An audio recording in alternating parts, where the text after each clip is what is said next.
अब आगे चलते हैं और ज़रा उस गन को देख लें जिसने मध्य प्रदेश में कई सारे बच्चों की आंख ले ली है। इसको ये जब अपन इसमें लाइटर है गैस जलाने वाला, इसको ये जब अपन इसमें लगाएंगे ये, ठीक है। अब ये देखो ये, ठीक है। अब ये देखो new cracker trends are nothing new. तो ये वो गन थी साहब, प्लास्टिक के पाइप से बनाई हुई, जिसमें धमाके की आवाज़ बड़ी जोर की होती थी। और इसी गन ने सस्ते पटाखे और सस्ती आवाज़ के चक्कर में, मैं आज तक समझ नहीं पाया आवाज़ से क्या होता है। कुछ रोशनी करो, कुछ अनोखा हो तो समझ में भी आए। बट एनीवेज, तो इससे लोगों की जो है बच्चों की आंख चली गई। कभी भी देसी पटाखे के चक्कर में मत पड़िए, बार बार आपको बता रहे हैं। चलिए आगे चलते हैं। हाँ, दिवाली मनी है साहब, क्या गजब की दिवाली मनी है। वाह वाह वाह वाह। दिवाली पर 15 दिन में 600 करोड़ की शराब पी गए दिल्ली वाले। वाह दिल्ली वालों, वाह क्या बात है, गजब। ये इनकी हालत है, क्या कहें।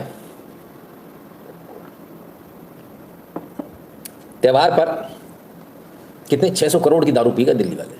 इन दिल्ली वालों से अगर 6 करोड़ रुपए भी गरीबों के लिए दे दें, के लिए बोल देंगे ना कि गरीबों को मिठाई बांटनी है, 600 नहीं सिर्फ 6 करोड़ का खर्चा है, उसमें इनके पेट में जो पानी है ना वो हिल जाएगा। ये बेचारे सोचने लगेंगे हम क्या करें, कैसे बचें 10 रुपये देने से भी।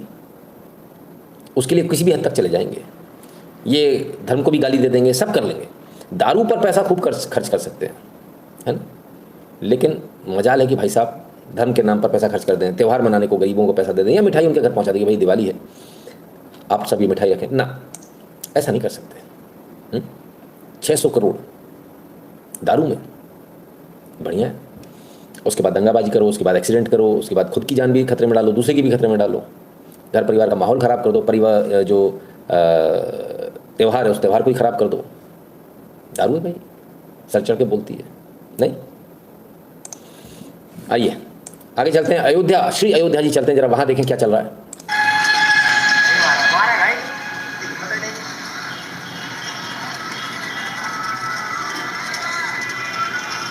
पहले पड़ा एक चांटा,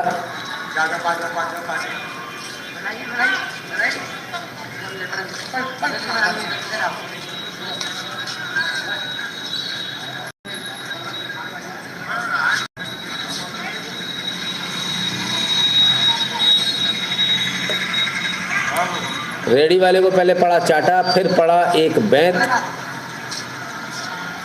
और ये गया ठेला।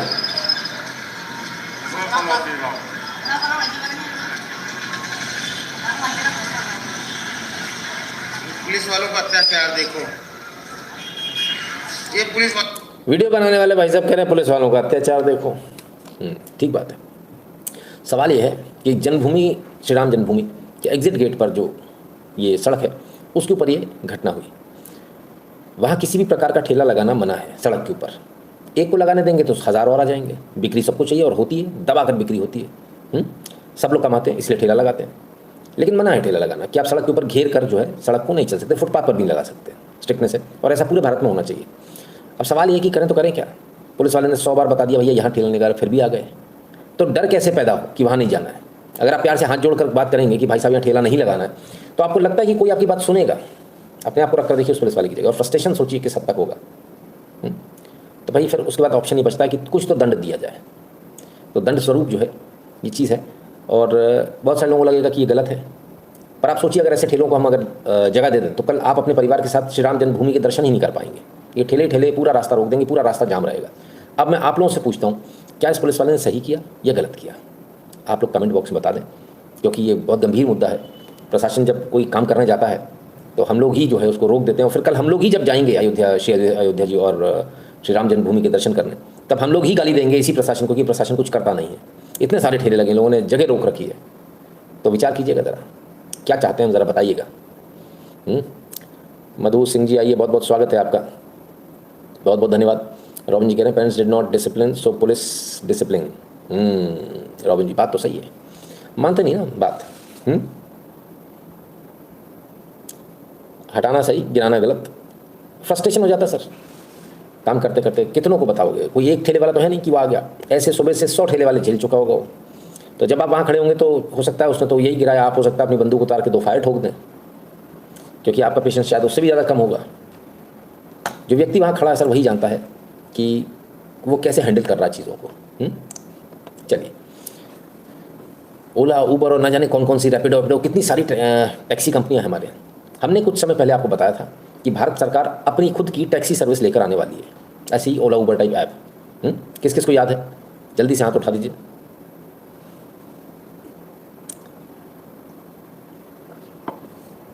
चलिए, संभवतः थोड़ा समय लगेगा। आ गया, जवाब आ गया, यस आ गई सर, आ गई। भारत टैक्सी, खत्म होगी प्राइवेट टैक्सी की मनमानी। प्राइवेट टैक्सी सर्विस को लेकर आए दिन तमाम तरह की शिकायतें सुनने में आती रहती हैं। केंद्र सरकार ने भारत टैक्सी नाम से कैब सर्विस शुरू की है। यह प्राइवेट कैब सर्विस कंपनियों के लिए बड़ा चैलेंज साबित हो सकती है। कारण इसमें कार मालिक या ड्राइवर्स को कंपनी को कोई कमीशन नहीं देना होगा, यानी पूरी कमाई उनकी जेब में जाएगी। बल्ले बल्ले। तो भारत टैक्सी जो है अब ये आ गई है। प्राइवेट टैक्सियाँ राम राम होंगी, क्योंकि अब जो मनमानी जो है प्राइवेट कंपनियों की वो खत्म। सरकारी कंपनी है भारत टैक्सी, रजिस्ट्रेशन सबके लिए फ्री है शायद, और फीस कुछ नहीं लगेगी बुकिंग पे जो लिया जाता था। प्रॉब्ली जो है उसको सब्सक्रिप्शन बेस पे रखेंगे, बाकी लोगों ने भी कर दिया, तो वो कमीशनबाजी बंद हो जाएगी। लेकिन अब इसमें स्ट्रिक्टनेस की ज़रूरत है। जैसे कोई एक व्यक्ति किसी एक जगह से बदमाशी करता, तो वो क्या करता है, जैसे एक कंपनी से बदमाशी कर ली, दूसरी से काम करना शुरू कर देता है। तो स्ट्रिक्टनेस ऐसी होनी चाहिए कि इसकी एक अथॉरिटी होनी चाहिए, और कोई टैक्सी वाला या कोई ये बदमाशी करता कि पूछता है फ़ोन करके कितने पैसे आए, इतने नहीं, इतने लूँगा, तो उसको सारे प्लेटफॉर्म से बाहर करना चाहिए कि नहीं, ये इसकी टैक्सी हम लेंगे ही नहीं, है ना। और मैं तो कहता हूँ कि बल्कि जितने भी टैक्सी वाले इनको कंपलसरी कर देना चाहिए कि भाई आपको इस पर तो आपको रखना ही पड़ेगा, क्योंकि आने वाला समय जो है सर ये टेक्नोलॉजी बेस्ड समय ही। अब कोई इंतज़ार नहीं करता, हाथ देकर सड़क पर खड़ा नहीं होता कि कोई ऑटो वाला आएगा लेके जाएगा। तो उम्मीद करेंगे कि इसके ऊपर एक अथॉरिटी बने, जैसा TRAI, ऐसी कुछ taxi regulatory authority of India, ये भी TRAI बन सकती है, जो ये देखिए कि कौन कौन बंदा जो है ड्राइवर जो है कैंसिलेशन कर रहा है, किस लिए कैंसिलेशन कर रहा है, कब कैंसिलेशन कर रहा है। और साथ ही साथ एक चीज़ और होनी चाहिए कि जब स्टेशन के लिए या बस स्टैंड के लिए या एयरपोर्ट के लिए कोई टैक्सी बुक करे, तो उसमें एकदम क्लियर होना चाहिए कि आप इसको कैंसिल नहीं कर सकते, क्योंकि इसका मतलब ये है कि व्यक्ति को जल्दी जाना है, समय पर पहुँचना है, अपनी ट्रेन पकड़नी है, बस पकड़नी है, अपनी फ्लाइट पकड़नी है, इसका भी कुछ प्रबंधन होना चाहिए। और जो लोग इस तरह के उनको बाहर कर देना चाहिए मार्केट से। तो खैर बहरहाल, जैसा आपको बताया था कि भारत सरकार अपनी टैक्सी सर्विस करा रही है, तो आ गई, ठीक है ना। चलिए अब आगे चलते हैं। BSF के साहब हैं, कुछ बता रहे हैं, खुश हैं, 40 साल पुराना उनका कुछ काम हो गया। आज हमारे लिए बहुत ही ऑनर की बात है कि मैडम ने 2 महीना पहले वादा किया था कि एक पानी का लाइन इस कैंपस में प्रदान करेंगी, और अपने वादे से ठीक उसी दिन, भाई दूज के दिन, वो आके उन्होंने इसका शिलान्यास किया। पानी का काम हो चुका है और उन्होंने 43 साल की समस्या को 2 महीने के अंदर उसको सुलझा दिया। सीमा सुरक्षा बल की तरफ से मैं बहुत ही शुक्रिया अदा करता हूँ दिल्ली गवर्नमेंट का। इसके अलावा उन्होंने हमारे साथ भाई दूज मनाया, हम सबको तिलक लगाए, हमारे को मिठाई खिलाई, इससे मेरी ट्रूप्स का बहुत ही सम्मान बढ़ा है। इसके लिए बहुत बहुत शुक्रिया। उनके सामने एक प्रस्ताव रखा है हमने कि हमारी जो ट्रैक है यहाँ पर, इसको सिंथेटिक किया जाए। शावला से लेकर इसमें 5-7 किलोमीटर के स्ट्रेच में युवाओं में बहुत पोटेंशियल है। अगर ये ट्रैक बनेगा, हम छोटी सी ट्रेनिंग देंगे तो उनको रोजगार के बहुत सारे अवसर मिलेंगे। निश्चित तौर पर अगली बार जब मैडम आएंगी तो हम कुछ लोगों से मिलवाएंगे कि ये सेलेक्ट हो गए हैं नौकरी के लिए। आज हमारे लिए 40 साल पुरानी समस्या का समाधान हो गया। 40 साल पुरानी एक पानी की पाइपलाइन डालनी थी साहब BSF के कैंपस में, उसको लेकर वो कहते पानी की लाइन दे दो, पानी की लाइन दे दो। BSF 40 साल में जितने अधिकारी रहे, पहले तो इनको जेल भेज दो, इनसे चक्की पिसवाओ, इनसे पत्थर तोड़वाओ। 40 साल नहीं, बस 40 दिन, उतने में तो आधे मर जाएंगे, बचेंगे ही नहीं। 40 साल तक आप हमारे देश की BSF के साथ इतना बड़ा अन्याय कर सकते हो? हमारे प्रहरियों के साथ ये अन्याय कर सकते हो आप? क्या उम्मीद करें इन सरकारों से? सोचिए ज़रा, सोच कर देखिए, 40 साल किस किस की सरकार नहीं रही होगी साहब, अब जाकर ये काम हुआ है। बहरहाल बहुत अच्छा लगा, दिल्ली सरकार कुछ अच्छे काम कर रही है, जिसमें दिवाली के पटाखे बंद हटवाना भी था, तमाम सारी और चीज़ें हैं। और उनमें से एक और another feather in the cap जो कहते हैं ना, तो वो वाला एक और काम इन्होंने करके दिखाया। कोई सज्जन कह रहे थे कि टैक्सी और ये तमाम सारी चीज़ें कर देंगे, उसमें भी रिजर्वेशन कर देंगे। अब सर वो तो होगा, उसमें क्या कर सकते हो आप? शुरुआत में ही शंभू जी ने कमेंट किया था कि मैंने SC/ST एक्ट वाला कमेंट किया था, आपने देखा क्या? मैं नहीं देख पाया। मैं क्या कमेंट था, आप यहाँ लिख देंगे तो मैं एक बार को देख लूँगा। Guru ji, I want you in government administration. बाजा दोगे बैंड, दो ही चीज़ें, या तो वो मैं बैंड बजा लेंगे या मैं इनका बैंड बजा दूंगा। वो मेरा बजा पाए ऐसा संभव लग नहीं रहा, तो बजेगा मेरी तरफ से ही। और हम लोग तो सर वो लोग हैं जो, अभी बताऊंगा हम लोग कैसे लोग हैं, अभी आने वाला, बस 2 मिनट इंतज़ार कीजिए। चलिए, छठ पूजा के लिए लोग जा रहे हैं एक बार फिर। ओहो, चलिए कम से कम जगह दरवाज़ों पे टंग के नहीं जा रहे हैं। कि जद्दोजहद में लगे हुए हैं। कहाँ से आ रहे हैं आप? राजस्थान से। हाँ। कितने देर से बैठे हैं? 24 घंटे बैठे हैं। 24 घंटे इसी देर से बैठे हो जब से? हाँ। मिल नहीं पा रहे हो? नहीं, अभी तक बाथरूम भी नहीं करने गए। ठीक है, लेकिन बाथरूम में भी लोग बैठे हुए हैं। डर से पानी भी नहीं पीता उतरने के लिए, जगह भी नहीं है उतरने के लिए जगह। पानी भी नहीं है पीछे। हालात बहुत खराब है। बहुत खराब है। सरकार तो कह रही है कि हमने बढ़िया व्यवस्था करी है, लोग आराम से जाएंगे। यही तो आराम से जा रहा है ना। ये आराम है। लेकिन इनका कहना है कि ये आराम है। ये आराम किस तरीके का है? ये भी यानी कि इस पे पत्थर रख के इन्होंने इसको आराम बताया है। आप कहाँ से आ रहे हैं? जम्मू से। जम्मू से आ रहे हैं। जम्मू से? दूसरे दिन से बैठे हुए हैं? हो गया कोई 24 घंटा। 24 घंटे सेम हालात आपके भी? बाथरूम वगैरह जा पा रहे हो? नहीं, खाना पीना पानी कहीं कुछ नहीं। अपने घर पहुंचने की अगला कह रहा है कि भैया मैं आराम से बैठा हूँ। रिपोर्टर साहब कह रहे हैं कहीं आराम से नहीं बैठे, मन मार के पत्थर रख के। अरे भाई वो कह रहा तो उसकी बात मान लो।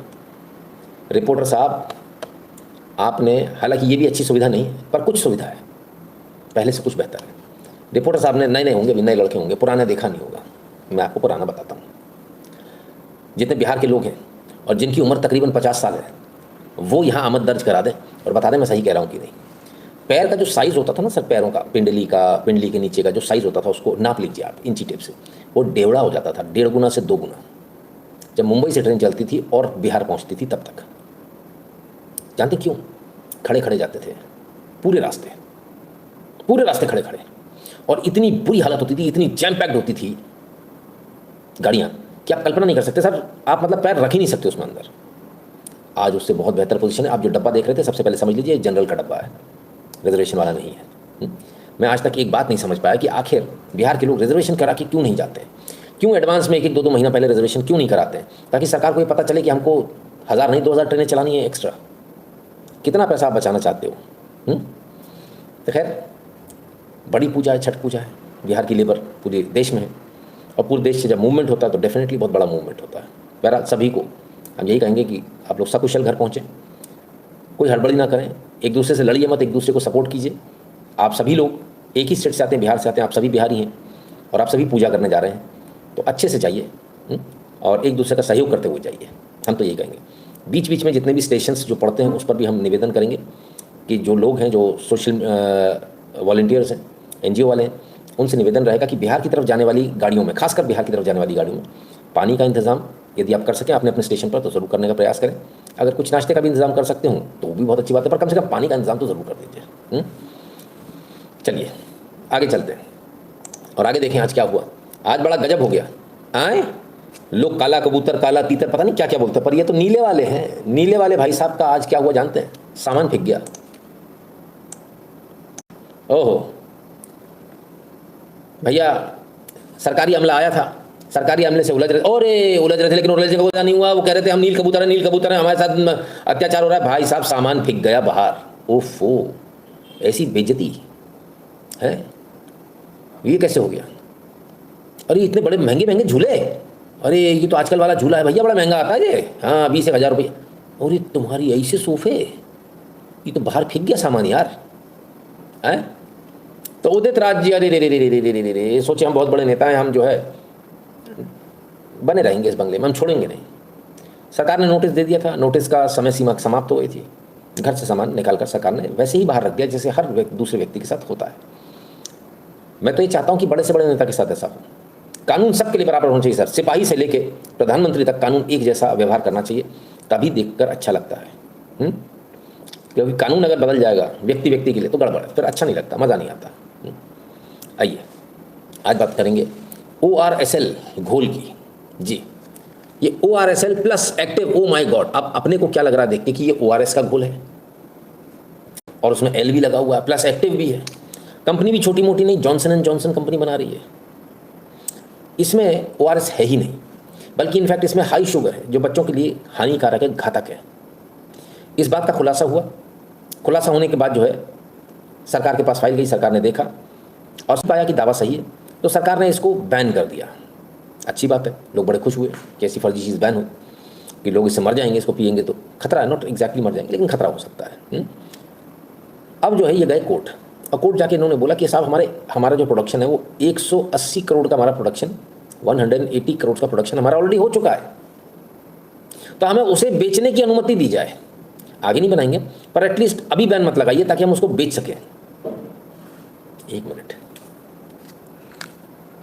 ऐसा सर, मैं उंगली रख लेता हूँ, ऐसा कोई प्रोडक्ट है सर, इसकी एक्सपायरी हो गई है ना, ये एक्सपायर हो गया, अब मैं आपसे कहूँ मतलब ये ख़राब हो गया, वो ORSL है वो ख़राब है, ये मान लिया सरकार ने। अब ये कोर्ट में गए, कहते हैं ये 180 करोड़ का माल जो है, जो ख़राब पड़ा हुआ है, इस माल को हमको बेचने की अनुमति दी जाए। कोर्ट ने स्टे ऑर्डर लगा दिया सरकार के ना बेचने वाले आदेश पर। अब क्या करेंगे? माने कोर्ट कह रहा है कि भाई जो ORSL है कि इसको बेचने की अनुमति दी जाए, ख़राब चीज़ को बेच दिया जाए, बेचने का मौका दिया जाए। बड़ा गंभीर मामला है भाई। हम तो सिर्फ यही कहेंगे यदि आपको ऐसा दिखता है तो कृपया कर आप ना लें, ऐसे प्रोडक्ट से बचिए जिसमें कहीं भी कोई डिस्प्यूट की संभावना हो, जब तक वो क्लैरिटी नहीं हो जाए। रॉबिन जी कह रहे थे कि मुझे देखना चाहते हैं, कहाँ? सरकार में। अच्छा, एटीट्यूड बता दूं सर मैं अपना? आइए बता देता हूँ। Military area, trespassers will be shot, यानी ट्रेसपासर्स को गोली मार दी जाएगी। And survivors will be shot again, यानी जो यहाँ से निकलेगा मिलिट्री एरिया, यहाँ से कोई निकलेगा तो उसे गोली मार दी जाएगी, और यदि आप बच गए तो दोबारा गोली मार दी जाएगी। ये मेरा एटीट्यूड है सर। मतलब भाई ये जिसने भी लिखा है, ये भाई पिछले जन्म में अपन भाई रहे होंगे। ये एटीट्यूड बिल्कुल एकदम मेल खाता है। कोई ये ना सोचे कि बच गए तो जान बची तो लाख बात, ना ना बाबू, ऐसे कैसे? Trespassers will be shot, survivors will be shot again. तो ये एटीट्यूड है सर हमारा। हमारे साथ कोई काम ही नहीं करेगा, कर ही नहीं पाएगा, है ना। और भगवान न करे कभी अगर ऐसा मौका मिल गया, तो कोई कह रहे थे कि किसी को मौका मिल गया तो हिसाब चुकता करेगा कि नहीं करेगा। अरे भाई साहब, मुझे मिल गया तो मैं तो ज़रूर करूँगा, पर मैं हिसाब वो चुकता नहीं करूँगा कि मेरे से किसने क्या किया, मेरी जात से किसने क्या किया। मैं हिसाब वो चुकता करूँगा कि मेरे देश के साथ लोगों ने क्या किया। उनके लिए बुरे दिन आ जाएंगे, है ना। तो इसलिए साहब जो है, ट्रेसपासर्स जो हैं वो समझ लें, उनमें से जो बच गए survivors, they will be shot again, अगर मेरे जैसे को मौका मिल गया तो। So it is always better कि भाई वो तो बेचारे यही मनाते ना, इसके जैसे आदमी तो कभी आए ही ना। नहीं, चलिए आगे चलते हैं। आगे चलने उससे पहले आपको एक बार फिर याद दिला दें, www.nitinshukla.in पर आपको जाना है, और यहाँ जाकर QR कोड को स्कैन कीजिएगा, अपना पेमेंट कीजिएगा, ऐड नोट में नाम और नंबर भरिएगा और सेंड कर दीजिएगा। सोशल मीडिया के तमाम सारे प्रोफाइल इनको फॉलो कर लीजिएगा। टेलीग्राम और व्हाट्सएप का जो बटन दिए इनको दबाकर इन दोनों चैनल से ज्वाइन हो जाइएगा। जो भारत के बाहर वो पेटीएम और पेपाल वाला बटन दबाकर अपना पेमेंट करने का कष्ट करें। बताना हमारा काम है, पेमेंट करना नहीं करना आपकी ड्यूटी है। आप समझें क्या आपको करना है। बहुत सारे लोग साल 2 साल भूल जाते हैं, फिर उनको याद आता है माय गॉड पेमेंट भी करना है हमको। This is my attitude too, that's why I come here. सबका ये यहाँ पर जो है ना वो सब सिर्फ ऐसे ही हैं। मैं हैरान हूँ कि भारत में अगर हम जैसे लोगों की ही मेजॉरिटी है तो फिर भारत ऐसा क्यों है? फिर तो भारत को बहुत सख्त और स्ट्रॉन्ग होना चाहिए। मैं एक छोटी सी बात बताता हूँ। हम लोग कभी भी कहीं जाते हैं, यूजुअली गाड़ी में कभी खाते नहीं हैं, फिर भी यदि ऐसी नौबत आ जाती है कि अपने कुछ खाना है तो आप पैकेट फाड़ोगे, खाओगे, या जो भी आपके पास XYZ है, तो हम पन्नी ज़रूर लेकर जाते हैं, एक पॉलीथीन ज़रूर लेकर जाते हैं। सारा कचरा उस पॉलीथीन में रखते हैं, ये नहीं गाड़ी से बाहर फेंक दिया, ये गंदगी नहीं होती। और जब वो सारा कचरा हो जाता है, एक जगह कहीं दिखता है यहाँ भी डस्टबिन है, तो वहाँ जाके डस्टबिन में प्रॉपर्ली जो है उसको डिस्पोज ऑफ कर देते हैं। शुरुआत खुद से होती है, दूसरे की तरफ से नहीं, है ना। और कानून, हमने कहा ना सर, चालान वाला कानून तो हमको पसंद है ही नहीं। चालान वाले कानून पे हम विश्वास नहीं रखते, क्योंकि वो गरीबों के साथ अन्याय है। ये कानून अमीरों के लिए बना हुआ कानून है कि जिसके पास 500-1000 रुपये 5000 रुपये वो दे देगा, चालान कटवा लेगा, चला जाएगा। लेकिन नहीं, हमको तो जो अमीर हैं, जो मोटे मोटे हो गए, उनके पिछवाड़े भी मोटे मोटे, ये बड़े बड़े। हमको सब पर, बड़ा हो छोटा हो, पिछवाड़ा किसी का कैसा भी हो, सब पर बराबरी के साथ बैंत की प्रोविजन चाहिए। अब उसमें बेईमानी ना हो पाए तो उसके लिए एक मशीन बनाई जा सकती है जिसमें PSI प्रेशर को सेट किया जा सकता है, पटाक पटाक पटाक। तो वो चाहे 800 वाला हो, चाहे मर्सिडीज़ वाला हो, हुजूर आइए, दोबारा कभी गलती नहीं होगी भाई साहब। सब हेकड़ी उतर जाएगी, मेरे पास थार है, मेरे पास ये है, मेरे पास वो है। यार एक बार में बस ये देश चलेगा ही मार से। आप कुछ भी कर लो, आप मानो मेरी बात चाहे ना मानो, ठीक है ना, वरना सर फर्क ही नहीं पड़ेगा ना। अब जिसके पास पैसा, जैसे रॉबिन जी है, इनको फर्क नहीं पड़ेगा। भाई बोले क्या भाई कितने का चालान है, $10 पकड़, चला निकल यहाँ से, बट ऐसे भगा देंगे, है ना। ऐसे करते हैं ना कुछ रईस लोग होते हैं। नहीं, थार में जा रहे हैं, क्या भाई कितने का चालान है, पकड़ 500 रुपये। नहीं सर, चाहे 500 रुपये खत्म हो गए सर, वो जमाना बीत गया, वो राम राज्य था, अभी रावण राज्य है। बोले अब क्या सर, उतरिए हुजूर, दरवाज़ा खोलिए उनका, आइए please sir, with utmost respect, salute मार के चलो मशीन पे बैठाओ उनको, अब पटाख पटाख पटाख। अब गुरुजी आप आराम से प्यार से जाइए अपने घर, सुकून शांति के साथ। बीवी से आराम से तेल मालिश कराना, उल्टे लेटना पड़ेगा, सीधे तो लेट नहीं पाओगे। तो सारी वो हेकड़ी जो है, बड़ी गाड़ी, ये सब निकल जाएगा। देखिए सर एक बात को समझिए, रॉबिन जी से ही है इसलिए उनका उदाहरण दे दिया, किसी और का देता कोई बुरा मान जाता। इस देश को सुधारने के लिए हमें कहीं तो सख्ती करनी ही पड़ेगी, ऐसे तो काम नहीं चल पाएगा। विजय द्विवेदी जी कहते हैं जय श्री राम। जय श्री राम भैया, बहुत बहुत स्वागत है आपका। आइए, आप लोगों में से कितने लोगों को मेरे आइडिया सही लगते हैं कि नहीं ये ऐसा होना चाहिए? लगते हैं तो उसको सरकार तक पहुँचाया करो आगे, कहना भाई चालान वाला नहीं, दिस इज़ नॉट गुड। और ये वो घर पे चालान भेज रहे हैं और ई चालान आ रहा नहीं, खिंच फोटो खिंच गई घर के बाहर, अगले दिन कर्मचारी खड़े होंगे सरकारी, बोले सर इज्जत देने आए हैं आपको। मशीन अगर परेशान नहीं कि पुलिस आएगी आपको उठा के ले जाएगी, नहीं नहीं नहीं, मोबाइल में वैन बनाओ सर आराम से एकदम बढ़िया। हाँ उसी में मशीन लगी हुई हो सर, वो आपकी तशरीफ़ के लिए सर, बस नीचे उतराइए आप तो बस, हाँ बाहर आ जाओ सर, गेट के बाहर। हाँ बस कोई नहीं, मशीन पे खड़े हो जाओ बस आप, पाट पाट पाट। तो मोहल्ला भी जरा देखे, ओरी प्रभु मेरे जैसे भी सुधर जाएंगे, जिनको तेज़ गाड़ी चलाने की आदत है वो बिल्कुल एकदम एक सुई के छेद में से निकल जाएंगे। जैसे जिस दिन कानून बनेगा ना भाई साहब, उसी दिन औकात समझ में आ जाएगी, जाके अपनी गाड़ी को एडजस्ट करा के आएंगे। सुन स्पीड लिमिट कितनी 90, एक काम करके 86 कर, इससे ऊपर जानी नहीं चाहिए, फुल एक्सीलेटर दबाए रहो, जानी नहीं चाहिए। पिछवाड़ा कौन अपना सुझवाएगा भाई? हैं, समझो बात को। फुल सर्विस देनी चाहिए सर, घर जाके होम डिलीवरी, कोई लिख रहे हैं होम डिलीवरी, एकदम बिल्कुल बढ़िया चकाचक। चलिए आगे चलते हैं। बहुत क्रूर हूँ क्या मैं? लोग कहते हैं बहुत क्रूर हो, बहुत सख्त हो, मुझे ऐसा लगता नहीं है। मुझे लगता है इस देश को सुधारने के लिए शायद और भी ज़्यादा सख्त होने की ज़रूरत है।